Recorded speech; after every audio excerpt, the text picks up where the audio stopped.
Hello and welcome back to another episode of Entertainment Roadmap. Today I'm here with Matthew Kahn, who you might recognize from A Good Girl's Guide to Murder. Hi Matthew, how are you today? I'm good. Yeah, really good. It's been a nice chill day. Little bit of like ADR work this morning. Yeah, and just chilling. I've got my little anime mug with me to give me a bit of caffeine. So yeah, how are you doing? I'm good. It's early for me, but but I'm Oh, is it? awake. Wait, what time is Yeah. it? Did you For say me 10 it's o'clock? 10 a.m. Yeah. What time is it here? Like, yeah, just after 3 here, in the hmm afternoon. Yeah. I'm in Manchester. Time zones are fun. Um, Yeah. but yeah. So just to begin, can you talk a bit about how you got into acting? Yeah. It's always like such a big question because it takes years, literally years to do it. Um, I guess compared to other people, it took me a while to get started. Um, Originally, I wanted to be a doctor or like a psychologist, someone that like helps people. It was kind of where I was going for a while, and then just things happened in high school, and my mum was like, "Yeah, you could do it with some more confidence." I was like, "Okay, fine." Uh, got sent to a drama club, and yeah, I just I fell in love with the kind of people that are involved in these like creative circles. And I'm like, oh, you guys are weird too. Same. You're my cup of tea. Like you find your tribe as you get older. You find the people that inspire you and resonate with you and just make you happy and make you excited for the day. Um, so yeah, I went to that. I think it kind of helped with my confidence, uh, poquito. And yeah, and then there was one. I think any actor, any artist, you'll find the people that will be your champions. You have the people that say no, and then you'll have the few people that like believe in you and give you that sort of motivation that you need to keep going. And there was one called Louis Ingham. I just like adore. She set me on this path, and we were doing a. Sorry, I can really waffle as well. So if you need me to cut Okay. things short, let me No, know. don't worry. We were doing a just a reading of Hamlet. I'd only been there maybe like a month or so, and she was like, Matt, do you fancy giving Hamlet a read? I was like, "Oh, okay, sure. Never thought about it at all. And I think my instinct was just right at the start because we got to like to be or not to be. And I just remember delivering it very naturally, I guess. I was just, and it's just a question. It's just like, I don't know, man, to be or not to be.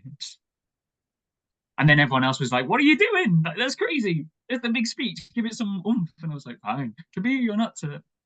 I think after that class, she saw that there was something there, um, and was like, "Have you ever thought about it?" Like, nope. I was all sciencey and academic, and yeah, from there on in, it takes a lot of courage to say no to things which might have more safety. Um, I'm still here, still doing it, and things seem to be going really cool at the moment, which is very exciting. Yeah, I mean, I understand a lot like the everyone is like, "Oh, you should take this path because it opens more doors or it's the safer option or there's more like backup in Yeah, case the other path doesn't fail." I understand that a lot.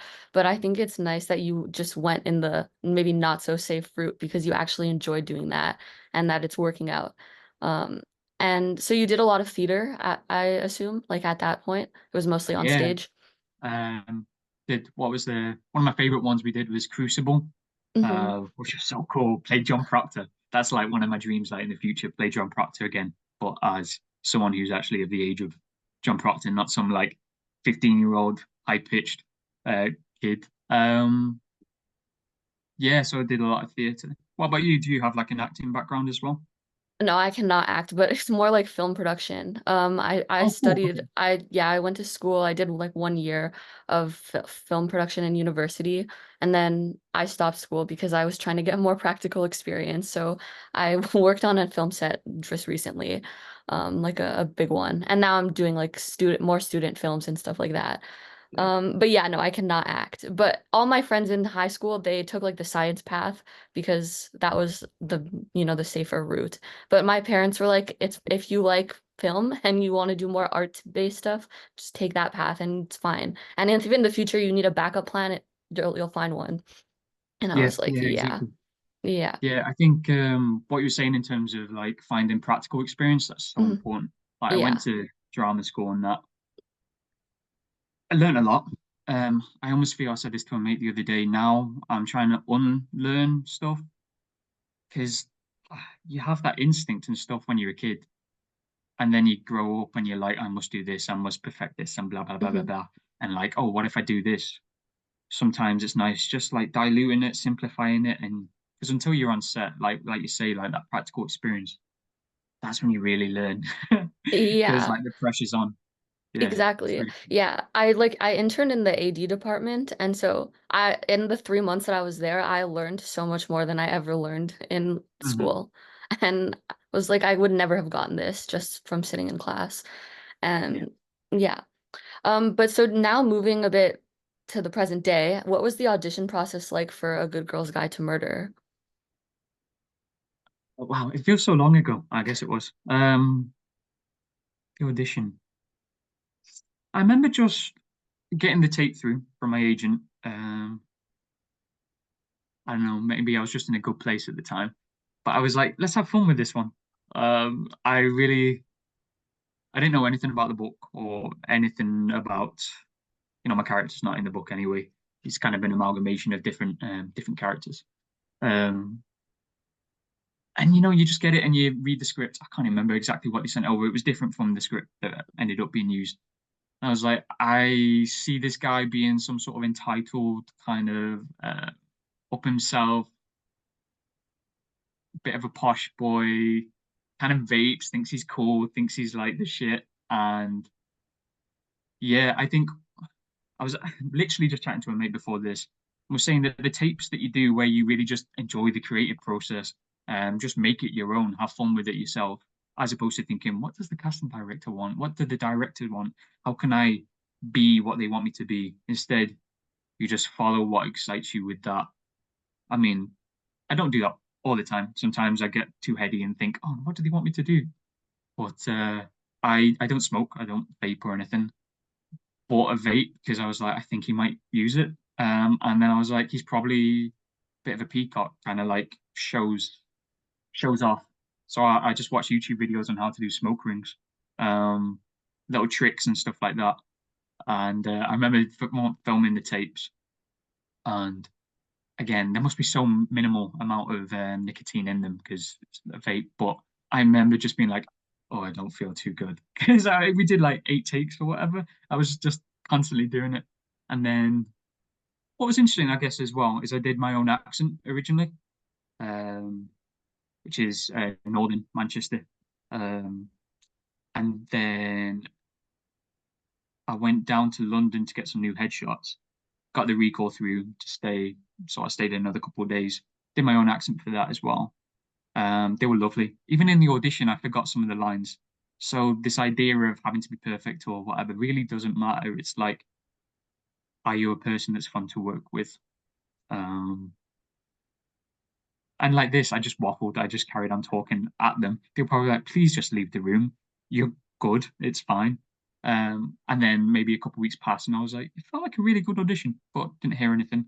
And then he came back asking, can he send another tape in just with the accent this time? So, okay, if they've asked, they must be pretty keen. They just need the accent because the producer wants that. And that was, yeah, so tape, recall in person, and then another tape, maybe like over Okay. 2 months. Okay, I like that you bought a vape for the for the audition. Yeah, it was That's key. I wore like creative. a backwards cap. Yeah, just like it was really it was a fun tape to do. It was Mhm. fun. I think the more fun you have with it, often can lend itself to just the producers, cast, and directors having fun and bringing you in. Yeah. And I feel like everybody that's been in high school in the past like at least 10 years has knows a guy like like Dylan. And Yes. yeah, he Unfortunately, yeah. reminded me like of a lot of people. Um and Sorry so about that. you did it. No, it's okay. You did a good job. And so did you end up working with a dialect coach for the accent or did you do that on your own? I did, just a little bit. So originally the accent I looked at was more like a Chelsea. I don't know if people in like Canada, America, ever watch Made in Chelsea, but it's very much got like quite a chesty sort of all that entitlement. I'm sure they're lovely people. I'm not shitting on them in any way, but it's just like it's very laid back, and I think the laid backness of the accent is because they've had things come quite easy to them. Maybe I don't know. That's psychological thinking or whatever. So that's the accent that we went with, and then eventually they wanted it to be more neutral, which neutral English isn't really a thing, but cool. Um, so yeah, I tried to strip it back. It still ended up, I mean, listening to it now, it's still quite chesty, still quite like Chelsea, but still just a bit more stripped back. Um, I find it difficult, so I'm hard of hearing. Um, as I mentioned to you before, I find it difficult being able to hear how my voice sounds, I guess. So for me, dialect coach was cool. I realized that it's more useful for me focusing on how my mouth feels than hearing how I'm sounding because that I can feel I can yeah you've got it. Whereas this I'm like I don't know something. Um, yeah, it was cool. The accent stressed me out a lot, but you know you got to stress and get uncomfortable to be able to push yourself out of the things you've done before. Yeah, definitely. I mean, it sounded good to me. I can't hear like the minor differences between all of the like UK accents, but everybody sounded like they were doing a good job with their accent to me. Appreciate that. Yeah. And so you mentioned before that your character wasn't in the books. And so I mean, everything that you had to work with was in the script. Was there anything that was in the script that maybe you yourself changed or that you worked with like the director or somebody to make different than was originally there? Um, I guess what was very freeing was the fact that no, Dylan's not like a main. I guess he's got like a solid amount of scenes in like Ep 3, and has his character is important to the plot in terms of that shift into that darker realm of where Pip starts going. He almost feels like I was about to quote. What's that guy who like carries the people across like the river Styx or whatever? He's her entry into this darker sort of world that she's been hidden from and kept safe from in the past. Um, but in terms of the character, script wise, I kind of had quite a lot of freedom, particularly between the audition and when I started it. You know, you have your instinct for the audition, and then you work on him and think about where's he come from, what's his family like, who's he live with. The costume helps so much because it's all like skater stuff, but it's expensive skater stuff. It's like £200 a short, some shorts, and I'm like, okay, so he's not like a real skater. He's like a skater that mummy's bought everything for him. Or that's how I thought at least. Uh, so yeah, very free reign. In the end, I kind of just went with the idea that everything about Dylan's fun. He just wants to have fun. He doesn't feel any pressure to improve, not necessarily improve anyone, but it all gets given to him. It's so easy. He's good at school. He's good at getting all the girls that he wants. He does drugs and all this kind of stuff. And yeah, it doesn't clock that what he's doing is bad. He doesn't necessarily feel insecure in himself. He's just like, I will have fun and I don't really care how it affects other people. Um, so yeah, it was cool. Yeah, I mean, yeah, like I said, he reminds me of a lot of people and like a lot of people and the whole like he's kind of a phony and he's just like pretending like probably because of some insecurity, he's trying to Yeah, act cooler than he is. That I feel like that comes through, so you did a good job. cool. Thank you. And so speaking of episode 3, the characters go to a party, which is in some caves. Were those real caves? And even if it wasn't, what was it like filming in that location? So the caves are so we filmed in Bristol in England, and I'm not sure if they were real caves. They felt like real caves, but they weren't like sort of a set build or anything like that. It's part of a place like literally in the center of Bristol. Because I remember seeing on the script and the location, I was like, cool, all right, where we going? Like, on a little vacation to some part of the Cotswolds where there's a cave or something. But no, it's right bang in the center. I seem to remember someone saying something about how the pirates used to use it when they were smuggling stuff. So that was really cool because I love pirates. So I was geeking out like that. Um, the cave itself, you get the costume, you get the makeup, you get the other people you work along, and then if the location feels authentic, your imagination just like runs wild. Um, Obviously we had all the rave lights and stuff like flashing, people on the decks. I can't remember if there was any actual music playing, which is always awkward to dance to nothing. Um, it was it was cool, and I assume pretty much everyone has had that experience where they've been at a party and they spin the bottle, and you're just like, oh God, no, please, I don't want to. It's like that peer pressure kind of environment. Um, yeah, the environment was really helpful for making that party atmosphere. Yeah, like all the extras and like you said, the lights and everything. I can Yeah, imagine. I remember watching it and I was like, how are people partying? Because it looked like you were like down underneath in the caves. I was like, how is that happening? I don't understand the logistics. it was so sick. Whoever, I can't remember, one of the location people was Monty, who actually played Ant in the show. But he's also, I think he's location assistant. I might be wrong about that exactly. Um, yeah, however they found it, genius because it was like the perfect location for it. Yeah, I agree. And so a lot of your scenes are with Emma, who plays Pip. And so what was working with her like? What was working with Emma like? Yeah. Gorgeous. She is such a lovely human. Um, yeah, and obviously, like the scenes that we had were a bit, well, a bit quite dark in parts. Um,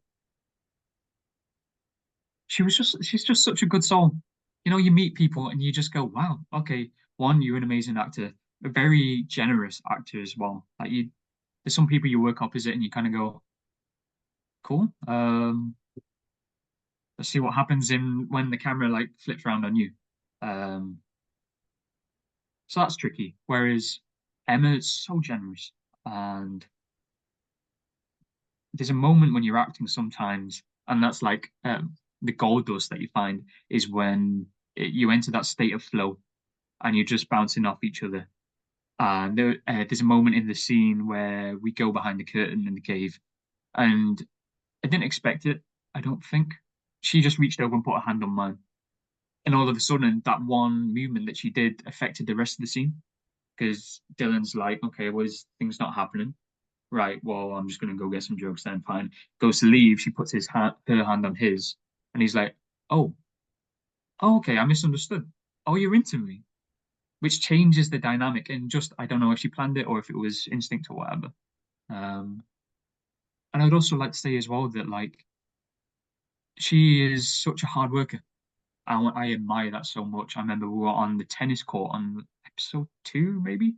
Um, and I remember just looking over there, being aware of how much work she was doing, like starting early in the day, maybe 6, 7 o'clock earlier, maybe, finishing 14 hours later, going home, eating, doing more dialect work, going to bed, probably sleeping, what, 6, 5 hours, rinse and repeat for however many months.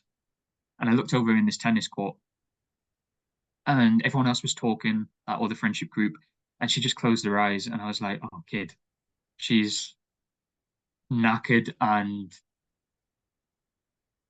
just bringing herself to everything that she was doing.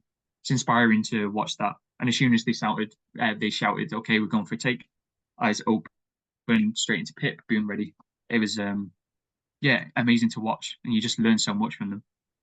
Yeah, that's really great to hear. And one of my favorite things is how everybody feels like they've been going to school together for like a while, and it doesn't feel like everyone was just thrown together randomly. Yeah, Like it feels like a real environment, and so it's nice that everybody you kind of had that like camaraderie with each other offset, especially because your characters, their scenes are are dark. Um, Yeah. Yeah. yeah. And speaking of that, on your podcast, Going for a Oh Take, yeah. you talked a bit about working with an intimacy coordinator for the scene in the cave with Pip and Dylan. And so, how did the intimacy coordinator and maybe any conversations that you had with Emma before filming that scene help make the environment more comfortable? Um, it really helped, to be fair. It's nerve-wracking. You don't have, you can really like get along with someone, but you haven't really built up that like deep sort of trust or whatever. Um, but yeah, so at the start of the day, we met the intimacy coordinator. I'd already spoken to them on the phone, which was really useful as well. Um, and we did certain exercises. Again, I mentioned it on the other podcast too, where like we'd go into our trailer and I'd sort of take my hands and say which body parts I'm happy her touching. Um, like yes, yes, maybe no.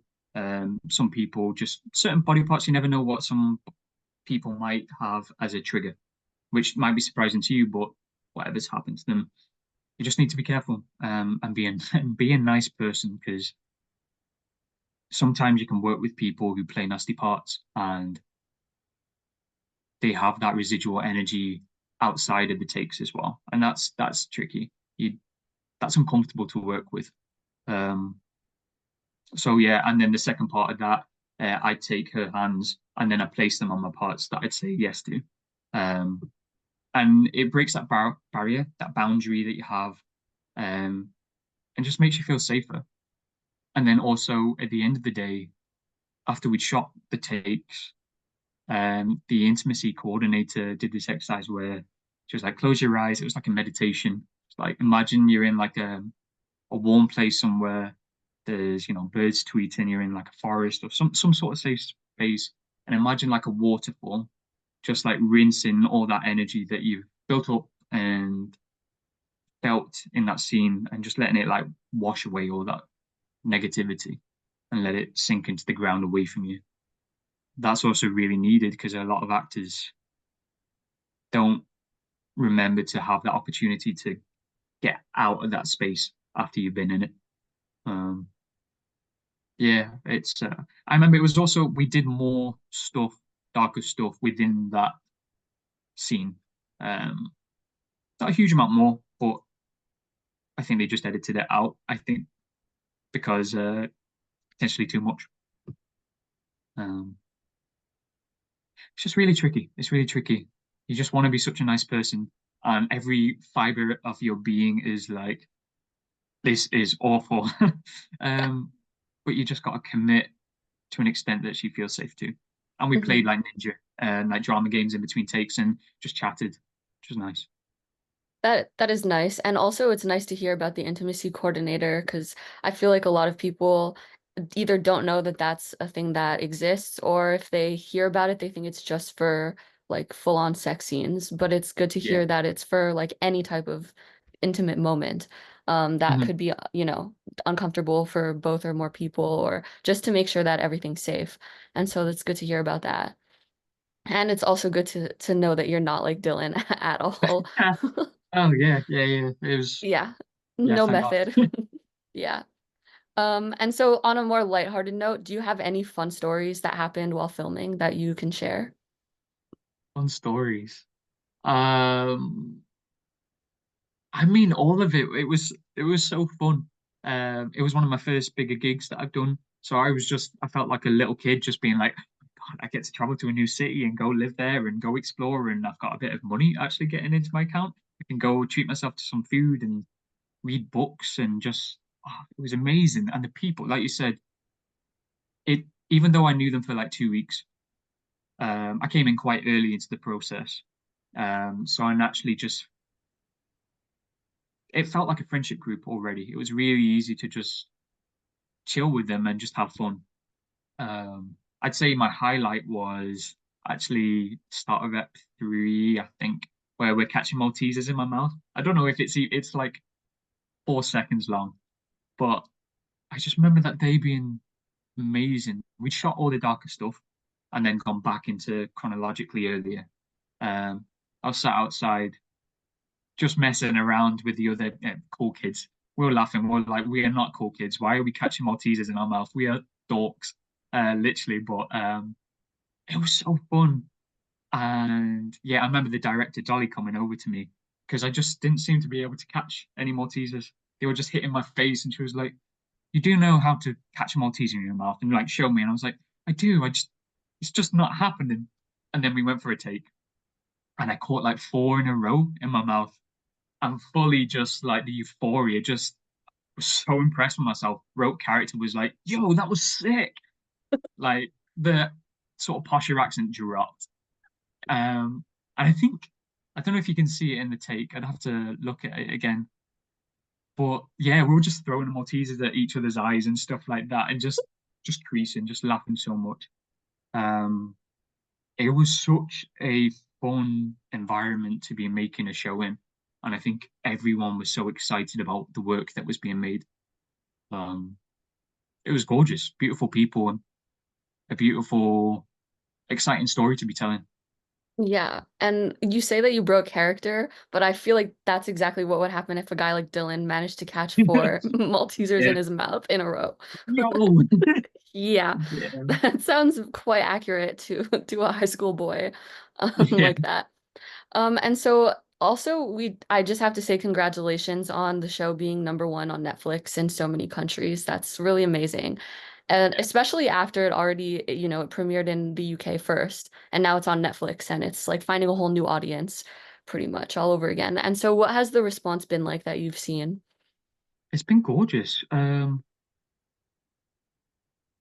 I'd say I'm quite an anxious being in general. It's so the wait in between when you film something last summer, the wait until then till now is like can be excruciating because your brain will start replaying. You're like, what did I do in that take? What did the accent land? Or wonder how that works. And then it comes out, and everyone's been so supportive.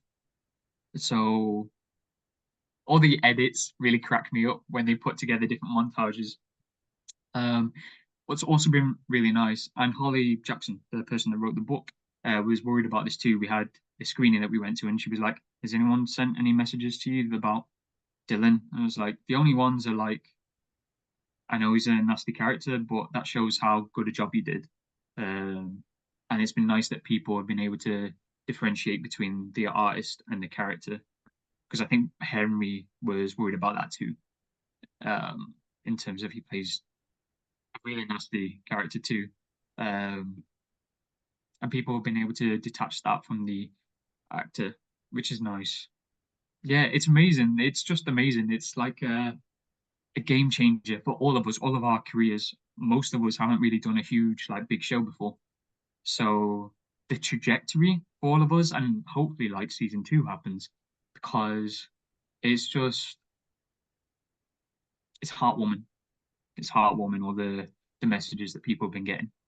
Yeah, Definitely. I've seen like online on TikTok, on Twitter, like or X, I've seen like a lot of positive messages about the show and a lot of edits as well also. I And love what's and fun. a lot of Edits, like yeah. edits on TikTok. And so that is really nice. And yeah, it's good that people are able to differentiate your character from you as an actor. I feel like that's Mhm. not always the case. Sometimes people really cannot tell the difference. But it's good Yeah. that they were able to. Yeah, so that concludes like the main portion of questions, but now we have a hot Good. seat round. Yeah. I mean, Cool. we have a I hot feel seat like that round. went quickly, but I mean, it's been to like be fair, 30 I did minutes. waffle for about 20 minutes. Yeah, Okay, no, that's tense. but also because you have something at, very soon. So I just want to Oh make yeah, sure. Yeah. good point. Yeah. So just, are you ready for the hot seat round? Yes, I assume with Okay. hot seat, I probably shouldn't waffle as much. Is Yeah. it like quick fire? Yeah, like there's not that many questions, but just like the quickest answer that you can come up with. Oh, okay. Okay. So current song you have on repeat. Uh, One Life Might Live It. I think it's called by Little Sims. Okay. It's amazing. It's gorgeous. That or anything Mac Miller, 2009, Mm-hmm. is always my go-to to just feel better. Yeah. And dream actor or director to work with? Maybe David Fincher. He does so many different genres and never misses. I I'd love be so David excited to Fincher. work with him. I love he needs to bring back Mindhunter. Um, Yes, yes, one of the best shows ever. Oh, it's yeah. so good. I Um, love all that kind of psychological thriller kind of stuff. Me too. Um, I'd probably get cast as another nasty character, but it would just to work with David Fincher would be pretty cool. Yes. What's the last TV show you binge watched? Binge watched. Me and my sister are watching Ripley at the moment. It actually came out a while back. Andrew Scott. That's stunning. I wouldn't say we're binging it, but like each night we're watching an episode, and it's just beautiful. Okay, I have to watch that. It's on my list, but I haven't seen it Oh, yet. dude, definitely. Yeah. Yeah, if you get around to it, it's not like a Yum Yum watch like 5 episodes in a row. hmm It's quite pensive and uncomfortable watching, and quite cringy and comedic in parts, but very dark. hmm Um, it's amazing. It's just amazing. And if you couldn't be an actor, what would your dream job be? Oh, uh, what would my dream job be if I couldn't be an actor? It's difficult. I feel like I'm interested in so many different things, which is why I like acting. Um, Either a teacher or some sort of, yeah, like therapist, like a counselor, going back to my psychological kind of interests and stuff. That or just like someone that travels all over the world and somehow makes money from that. I don't know how. I'd make little necklaces or something. Who knows? Live in a caravan and explore. That sounds like a good life, honestly. Let's see Uh, what happens. Let's see what yes. happens to the next show. Yeah, but for now, you get to act as all the different jobs. You get to, Yeah, experience everything. And so for the final question, would you rather never be able to use your phone again or never be able to watch another movie or TV show again? and never use my phone again. Yeah, that's Yeah, easy. yeah. I don't know if I could cope without watching film and TV. Not in like an addiction way, but if anything, I feel like I'd like to spend less time on my phone. Um, I find that I can get quite addicted to it.